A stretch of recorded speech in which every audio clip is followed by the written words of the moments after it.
Hello hello hello hello. जी नमस्कार मेरे प्यारे साथियों, मैं दीपक यादव आप सभी के इस प्यारे इस प्लेटफॉर्म पे स्वागत करते हैं, अभिनंदन करते हैं दोस्त। आइए, हम लोग कल क्या देख लिए थे दोस्त?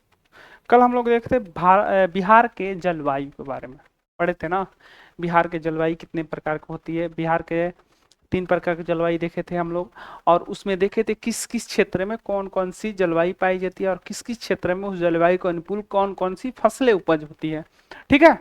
तो आज हम लोग देखेंगे मेरे भाई, जलवायु के बाद हम लोग देख लेते हैं तो बिहार का अपवहन तंत्र, बिहार का क्या अपवहन तंत्र यानी कि नदियां के बारे में कि बिहार में मुख्यतः नदियां कौन है। ठीक है।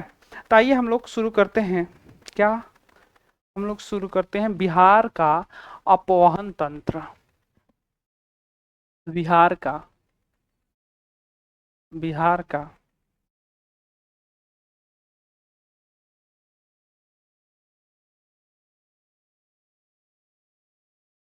बिहार का ज्यादा मोटा हो रहा है।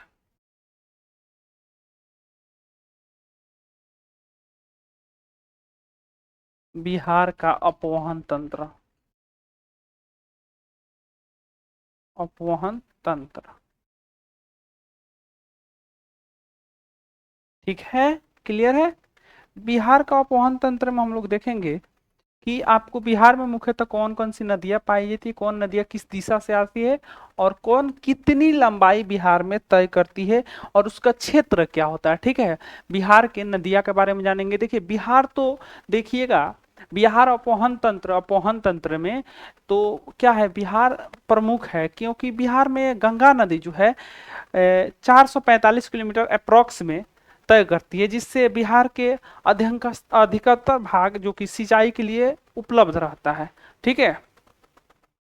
अपवाहन लिखिए चाहे अपवाह लिखिए, अपवाहन लिखिए या अपवाह लिखिए, बात एक ही है। चलिए हम लिख ले अपवाह, अपवाहन लिखिए या अपवाह लिखिए, बतिया एक ही है बबुआ। अपवाह लिख देते हैं। ठीक है।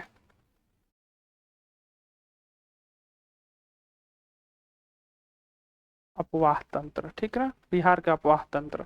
क्लियर है। तो हम लोग देखेंगे बिहार क्या है दोस्त, बिहार मेरे भाई अपवाह तंत्र से दृष्टि से समृद्ध है और यहाँ नदियों की सहायता, नदियों का विस्तृत जाल है। यहाँ पे बिहार में भाई नदियों का विस्तृत जाल है, नदियों का विस्तृत जाल है। ठीक है, विस्तृत जाल देखने को मिलता है। देखिए, तो जाल देखने को मिलता है तो यहाँ पे 2 प्रकार के नदियां हम लोग देखेंगे। अपवहन तंत्र के आधार पे नदियों को 2 भागों में बांट के पढ़ा जाता है। क्या मेरे भाई, अपवाह तंत्र के आधार पे, अपवाह तंत्र के आधार पे नदियों को 2 भागों में पढ़ते हैं, 2 भागों में देखते हैं, भागों में देखते हैं। देखिए, एक तो होता है हिमालयी नदियां जो कि 12 मास पानी देती है, और एक होता है पठारीय नदियां, यानी बरसाती नदियां के रूप में भी जानते हैं, यानी पठार से जो पानी निकलता है। और एक होता है हिमालयी नदियां। तो हिमालय नदियां के बारे में हम देखेंगे। हिमालय नदियां जो होती है भाई पूरा वर्ष भर नदियों में पानी रहता है और ये जो प्रवाह करती है उत्तर से दक्षिण की दिशा में करती है। जो हिमालय नदियां हैं उत्तर से दक्षिण की दिशा में प्रवाह करती है और ये नदियां पूर्ववर्ती होती है। यानी पूर्ववर्ती का मतलब क्या होता है कि ये जो नदियां है पर्वत पहाड़ झरना को क्या करती है, काटते हुए चलती है। पूर्ववर्ती का अर्थ होता है पर्वत पहाड़ नदियां जो हैं इसको काटते हुए चलती है। ठीक है। और ये नदियां डेल्टा का निर्माण करती है, साथ ही साथ ये यह इसकी जो उम्र है अभी बाल्य अवस्था में, यानी कि अभी बालक की स्थिति में है, अभी जवान नहीं हुई है। ठीक ना। और इसमें देखा गया है कि ये मार्ग परिवर्तन करने में बहुत आगे है। इसके साथ साथ ये गोखुर झील वगैरह का निर्माण कराती है। ठीक ना। और उसमें बाढ़ के कारण मतलब अत्यधिक पानियां रहती है, जिसमें जैसे हम लोग देख लेंगे हिमालयी नदी है, जैसे गंगोत्री से निकलती है, गंगा गंडक कोसी महानंदा, ये सब कौन सी नदियां है, हिमालयी नदियां है। ठीक ना। उसके बाद हम लोग देखेंगे पठारी नदियां, जो ये क्या होती है, वर्षा पर आधारित होती है, जो बारिश के पानी आता है उससे ये प्रवाह करती है। इसकी जो सीमा होती है ये दक्षिण से उत्तर की ओर प्रवाह करती है और इसे अनुवर्ती कहा जाता है कि ये कि प्राकृतिक जो ढलान है उसके अनुसार चलती है, ना कि किसी पर्वत पहाड़ किसी चट्टान को काट के निकलती है।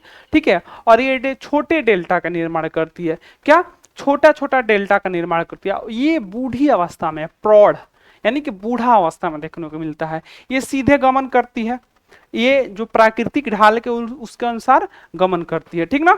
जैसे आपका हो गया सोन, हो गया पुनपुन, हो गया फाल्गु, हो गया, ये सब आपके प्रमुख नदियां हैं, ठीक ना।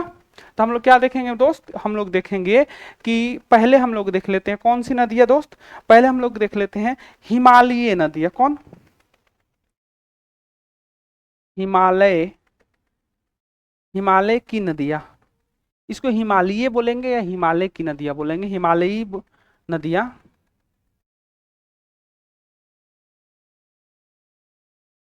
इसको तो सबसे पहले हम लोग इसके जो पॉइंट्स है इसको हम लोग देखेंगे।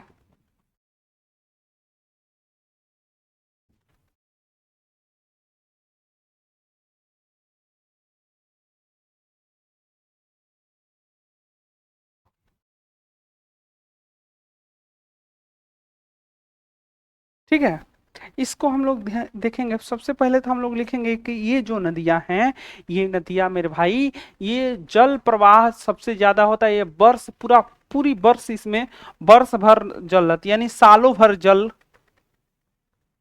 सालों भर जल की मात्रा दिखाया जाता है, जल पाया जाता है इस नदिया में, ठीक है, पाया जाता है। इसके साथ साथ ये जो नदियां हैं, ये नदियां सालों भर नदियां है, और इसकी जो दिशा है, इसकी दिशा उत्तर से दक्षिण की ओर है। दिशा क्या है इसका, इस नदी का प्रवाह की दिशा, दिशा क्या है, उत्तर से, उत्तर से दक्षिण की ओर है। कहाँ है? उत्तर से दक्षिण की ओर प्रवाह करती है, ठीक है, उत्तर से दक्षिण की ओर ये क्या करती है, प्रवाह करती है, ठीक है। और इस नदियों को हम लोग कहते हैं, कौन सी नदी कहते हैं? इसे पूर्ववर्ती नदियां कहा जाता है। क्या?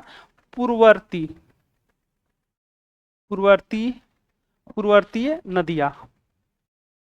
इसको क्या कहा जाता है? पूर्ववर्ती नदियां कहा जाता है। इसको हम लोग पूर्ववर्तीय नदियां के रूप में भी देखते हैं। क्या? पूर्ववर्ती, पूर्ववर्ती,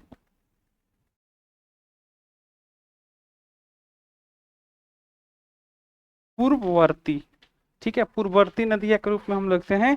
और ये नदियां है क्या है, ये बाल्य अवस्था में है। क्या है? बाल्य अवस्था में है।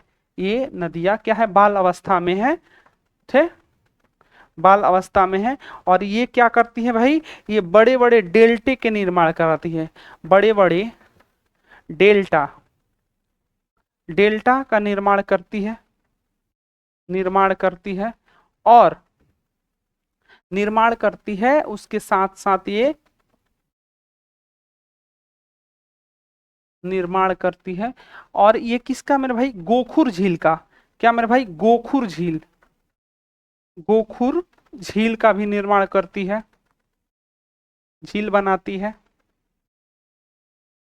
बनाती है। ये क्या करती है, गोखुर झील बनाती है।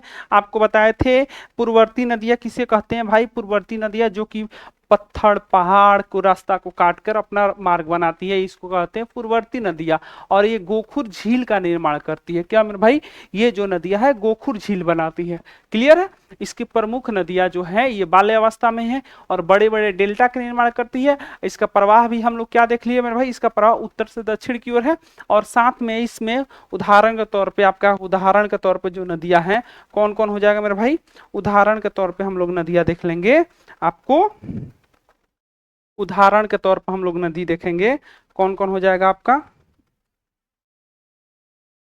उदाहरण के तौर पर हम लोग नदी देख लेंगे। कौन? आपको गंगा, क्या भाई, आपको गंगा नदी हो जाएगा, ठीक है, उदाहरण में आपको गंगा हो जाएगा। साथ ही साथ गंडक, कोसी, महानंदा। क्या महे, गंडक, गंडक, कोसी, महानंदा, महानंदा, ये सब नदियां हैं जो कि इसी को हिमालय नदियां के रूप में हम लोग पढ़ते हैं। क्या मेरे भाई, इसको हिमालय नदियां के रूप में हम लोग पढ़ते हैं। अगला हम लोग देख लेंगे, क्या मेरे दोस्त, उसको हम लोग कहते हैं पठारीय नदियां। दूसरा में हम लोग क्या पढ़ते हैं भाई, पठारीय नदियां, पठारी नदियां। क्या मेरे भाई, पठारी नदियां, पठारी नदियां। इसको हम लोग क्या करेंगे, इसको भी एक बार हम लोग देख लेते हैं कि पठारी नदियां है क्या, और इसको हम लोग, ठीक है, देखिए पठारी नदियां तो पठार जैसा बना दिए हैं फिगर, ठीक ना। तो ये जो है ये वर्षा पे आधारित है। किस पे है? वो तो हमेशा सालों भर पानी रहता है, ये वर्षा पर निर्भर करती है। क्या मैंने भी वर्षा पर आधारित है। अगर बारिश होगा तो पानी रहेगी, और बारिश नहीं होगा तो पानी नहीं रहेगी, आधारित है। ये नदियां क्या है मेरे भाई? वर्षा पे आधारित है। और ये जो है इसका जो दिशा है, इसका दिशा दक्षिण से उत्तर की ओर, इसकी जो दिशा है, इसकी जो दिशा है मेरे भाई दक्षिण से उत्तर की ओर। कहाँ है? दक्षिण से उत्तर की ओर है इसकी दिशा। और इसकी जो अवस्था है, यानी कि इसकी अवस्था क्या है मेरे भाई? अवस्था इसकी क्या है? अवस्था इसकी प्रौढ़ है। क्या है? प्रौढ़ है। इसकी अवस्था क्या है मेरा भाई? इसकी अवस्था प्रौढ़ है, ये बूढ़ी हो चुकी है। और ये नदियां छोटे डेल्टा का निर्माण करती है। क्या? छोटे डेल्टा का निर्माण करती है। छोटे डेल्टा का निर्माण करती है। क्या? छोटे डेल्टा का ये निर्माण करती है। उसके साथ साथ इसको छोटे डेल्टा का निर्माण करती है, और इसे हम लोग क्या कहते हैं? अनुवर्ती नदियां कहते हैं। क्या कहते हैं इसको? हम लोग अनुवर्ती नदियां कहते हैं। अनुवर्ती अनुवर्ती नदियां के रूप में जानते हैं। यानी कि ये प्राकृतिक पर निर्भर है। क्या मेरे भाई? ये जो नदियां हैं प्राकृतिक ढलान पर निर्भर है। क्या? ढलान पर निर्भर है। ये किसी पत्थर पहाड़ को काटती नहीं है, ये प्राकृतिक जो ढलान है उसके निर्भर है, उससे गमन करती है। और ये सीधी रेखा में गमन करती है। सीधी सीधी रेखा में गमन करने वाली है, गमन करती है। क्या करती है मेरे भाई? ये सीधी रेखा में गमन करती है।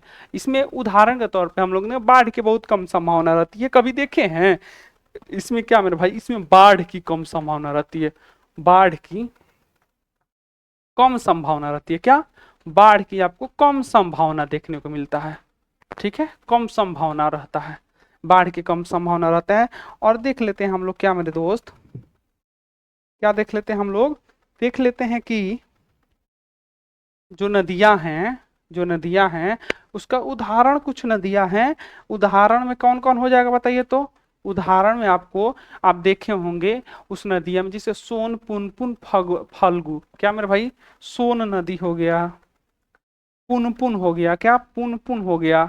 और फाल्गु हो गया। क्या? फाल्गु नदी हो गया, अजय नदी हो गया।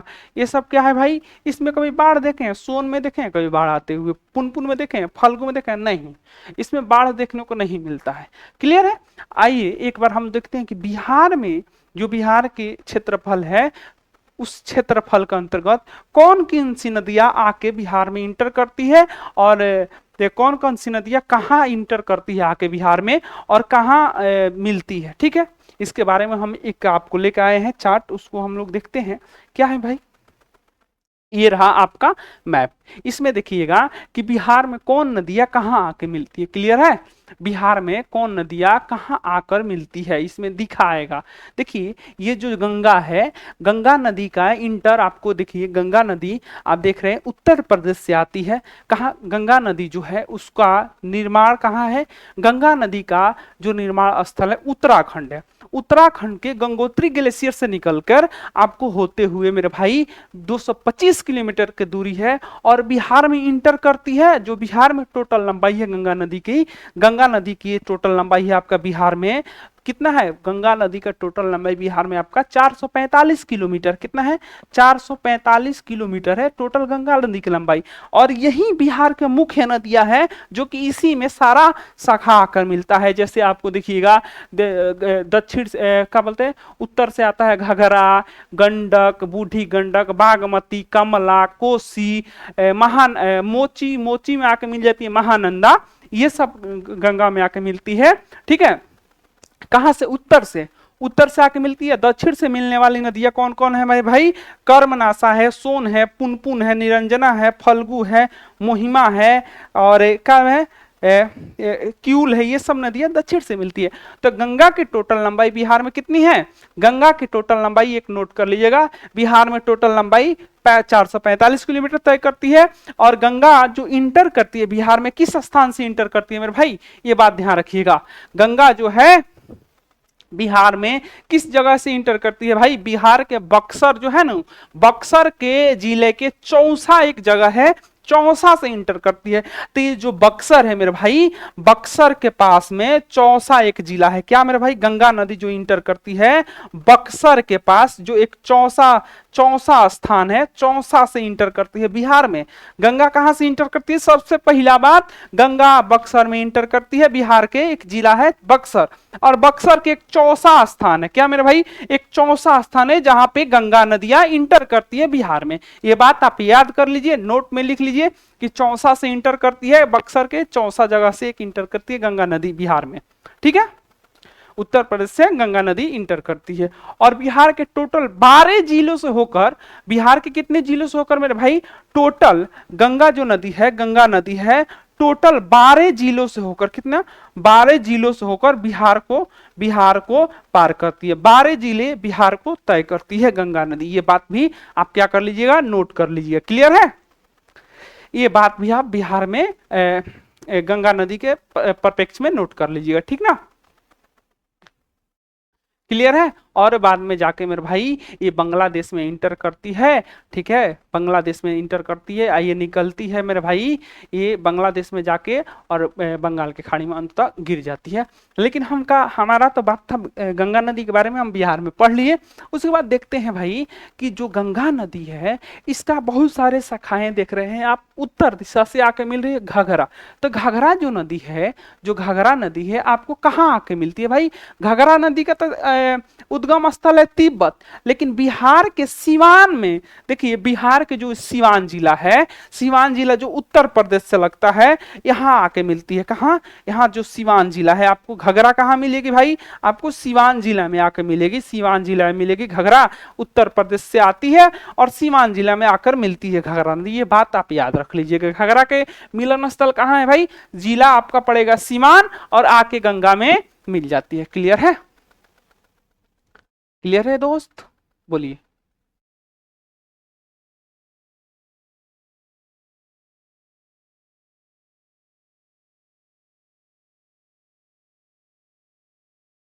सिवान से इंटर करेगी और सिवान के बाईपास करते करते कहाँ मिलती है?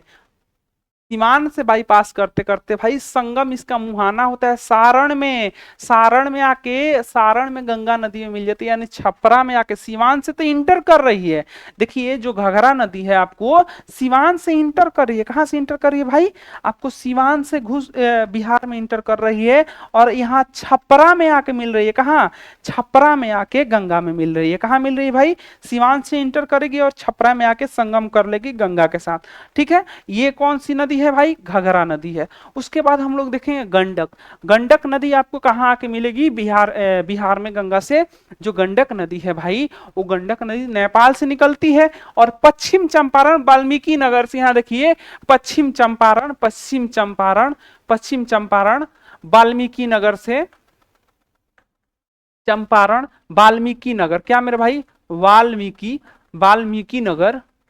वाल्मीकि नगर से इंटर करेगी और ये इंटर करके अब आएगी आपको गंगा नदी में, यहाँ मिलेगी। ये स्थान जहां गंगा नदी में मिलेगी, उस स्थान का क्या नाम है? उस स्थान का बताइए नाम क्या है भाई? उस स्थान का नाम है सोनपुर। कहाँ आके मिल जाती है भाई? ये सोनपुर में आके मिल जाती है। कहाँ? सोनपुर में आके मिल जाएगी। यहाँ क्या है? सोनपुर। क्या है भाई? सोनपुर में आके गंगा में मिल जाएगी। कौन नदी? आपको इसका नाम है गंडक। गंडक कहाँ मिलती है भाई? सोनपुर में मिलती है। क्लियर है? उसके बाद हम लोग देखेंगे बूढ़ी गंडक जो है, बूढ़ी गंडक आपको आती है सोमेश्वर पहाड़ी से और पश्चिमी चंपारण में इंटर करते हुए आपको मिल जाएगी। बूढ़ी गंडक कहाँ मिल जाएगी आपको? बूढ़ी गंडक आपको मिलेगी कहाँ? ये है आपको बूढ़ी गंडक। देखिए सबका कलर अलग अलग है। बूढ़ी गंडक आपको मिल जाएगी खगड़िया में आके मिल जाएगी। कहाँ? खगड़िया में आके मिल जाएगी। खगड़िया में गंगा में मिल जाएगी बूढ़ी गंडक और इंटर करेगी ये भी कहाँ से? ये भी करेगी आपको पश्चिम चंपारण से, गंगा मिल जाएगी। उसके बाद हम लोग देखेंगे बागमती। बागमती आती है, बागमती जो आती है कहाँ से आती है भाई? नेपाल से आती है, महाभारत श्रेणी से आती है और सीतामढ़ी में, कहाँ भाई? सीतामढ़ी में आके मिलती है। कहाँ? बागमती आपको कहाँ आके मिलेगी? सीतामढ़ी में मिलेगी। कमला नदी से सहयोग करके सीतामढ़ी में मिल जाए और कमला नदी आकर कोसी से सहयोग कर लेगी और कोसी जाके कहाँ मिल जाएगी? कमला। देखिए कमला आएगी, बागमती आएगी कमला से संयोग करेगी, माने कमला से मिलेगी, और कमला जो है कमला और कोसी, कमला और बागमती एक नदी हो जाएगी, और जो कमला के नाम से आके मिलेगी जो कोसी में मिल जाएगी, ठीक है। और कोसी आगे बढ़ेगी, कोसी आगे बढ़ के और जाके मिल जाएगी गंगा में, और कोसी जाके आगे मिलती है गंगा कहाँ, सुपौल में मिलती है। कहाँ मिलती है मेरे भाई, सुपौल में आके गंगा में मिलती है। उसके बाद आप देखिएगा मेची एक नदी है जो कि आती है और महानंदा में मिलती है, और जो मेची नदी है महानंदा में आकर मिलती है, और मेची जो नदी आ जाएगी आके कहाँ पे मिल जाएगी आपको, आपको मिल जाएगी मेरे भाई मेची जो क्या बोलते हैं इसको, महानंदा। महानंदा आके आपको कहाँ मिल जाएगी, आपको किशनगंज में गंगा में मिल जाएगी, ठीक है। किशनगंज में, किशनगंज में आपको गंगा में मिल जाएगी, ये बात आप याद कर लीजिएगा। ये हम देखे थे भाई उत्तर तरह की नदियां जो गंगा में आके मिलती है, ठीक ना। उसके बाद हम लोग देखेंगे दक्षिण की ओर से गंगा से मिलने वाली कर्मनासा। कर्मनासा जो नदी है, जो कर्मनासा नदी है वो विंध्य पहाड़ी से मिलती है, और जो देखिए कैमूर में जाके मिलेगी बिहार में। कर्मनासा कैमूर से इंटर करेगी, ठीक है, कैमूर से इंटर करेगी, ये भी आके चौसा में बक्सर के पास मिलेगी। ये भी कहाँ मिलेगी भाई, बक्सर के पास चौसा में कर्मनासा मिलेगी। उसके बाद हम लोग देखेंगे सोन नदी। सोन नदी गंगा में आकर कहाँ मिलेगी, सोन नदी मेरे भाई गंगा में अमरकंटक मध्य प्रदेश से पहाड़ से निकलती है और रोहतास में आकर इंटर करती है, और दानापुर में, पटना के आगे जाइएगा दानापुर में यहाँ पे मिल जाएगी सोन। उसके बाद पुनपुन आएगी, और निरंजना और फल्गु मोहना पर फल्गु नदी का निर्माण होगा, और पुनपुन आगे चल के फल्गु में मिल जाएगी, और फल्गु आगे चल के मेरे भाई जिसको निरंजना कहा जाता है वो पुनपुन नदी के साथ गंगा नदी में मिल जाएगी। यहाँ पे कहाँ पे मिल जाएगी, गया में। कहाँ मिल जाएगी मेरे भाई, गया जी में ये आके मिल जाएगी। अब एक बच्चा कौन, क्यूल। क्यूल और सकरी, एक है सकरी और एक क्यूल। ये नदी जो है आके आपको कहाँ मिलती है मेरे भाई, ये आपको मिल जाएगी कहाँ, क्यूल नदी जो गंगा के किनारे मिलती है। क्लियर है, ये रहा बिहार के नदियों का जाल। क्लियर है, समझ में आया, समझ में आया ना मेरे भाई।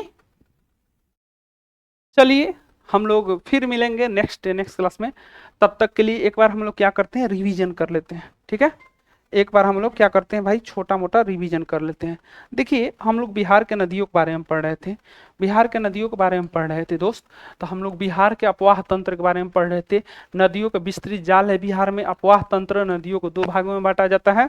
पहला हिमालयी नदी, ये सालों भर जल पाया जाता है इसमें। उसके बाद इसकी दिशा जो है उत्तर से दक्षिण के प्रवाह करती है, और ये पूर्ववर्तीय नदियां क्या है, ये पूर्ववर्तीय नदियां है, ठीक ना। ये बाल्य अवस्था में है, क्या है, अभी ये बच्चा है, जो ये नदियां है अभी ये बच्चा है। उसके बाद ये बड़े बड़े डेल्टा का निर्माण करती है।